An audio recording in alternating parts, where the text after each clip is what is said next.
നമസ്കാരം. ജാക്സൺ യുവതിയാണ്. ആദ്യം തന്നെ പറയട്ടെ, ശബരിമലയിൽ പോയ സ്വർണം ജീവിതത്തിൽ നിങ്ങൾ ഇനി തിരിച്ചു കാണാൻ പോകുന്നില്ല. അത് പോയി.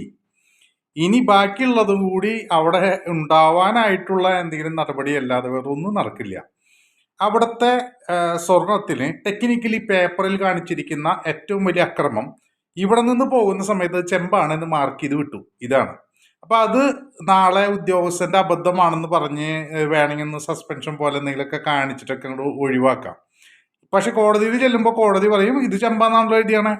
അവിടെ ചെമ്പാണല്ലോ സ്വീകരിച്ചിരിക്കണേ. അപ്പോൾ പിന്നെന്താണ്, ആരാണ് അതിന്റെ ഉത്തരവാദി എന്ന ലെവലിൽ വരും. ഇത് ചെമ്പാണെന്ന് എഴുതിയൊരു ഉദ്യോഗസ്ഥനുണ്ടല്ലോ, അയാൾ സീലൊക്കെ വെച്ച് അയാൾ ഒപ്പിട്ടിട്ടാണല്ലോ ഇത് വിട്ടിരിക്കണേ. അയാൾക്കെതിരെ എന്ത് നടപടി എടുത്തു? എന്തുകൊണ്ടാണ് നടപടി എടുക്കാത്തത്? കാരണം ദേവസ്വം ബോർഡിനെ സംബന്ധിച്ചിടത്തോളം അവരാണ് ഈ ബിനാമികളെ വെച്ച് കളിച്ചിട്ട് ഈ പറയുന്ന സ്വർണം എടുത്ത് വിറ്റ് അതിന്റെ പുട്ടടിച്ചു മാറ്റിയത്. അദ്വൈതം സിനിമ നിങ്ങൾ കണ്ടതുണ്ടെങ്കിൽ അതിവിടെ നടത്തി, അത്രേ ഉള്ളൂ.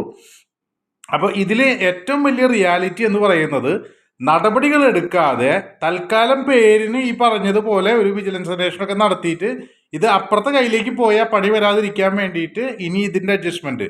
സഹകരണ സംഘങ്ങൾ എങ്ങനെ കൊള്ളയടിച്ച് കഴിഞ്ഞോ അത് കഴിഞ്ഞപ്പോൾ ഇവര് അമ്പലങ്ങളിലേക്ക് കക്കാനിറങ്ങി, അമ്പലക്കള്ളന്മാരായിട്ട് ഇറങ്ങിയിരിക്കുകയാണ്. കാരണം ഇവരെ സംബന്ധിച്ചിടത്തോളം എവിടെ കാശുണ്ടെങ്കിലും അതൊക്കെ എടുത്തിട്ട് ചെലവാക്കാനായിട്ട് ശ്രമിക്കുക എന്നുള്ളതാണ്. അടിച്ചുമാറ്റൽ തുടരും, അത്രേ ഉള്ളൂ.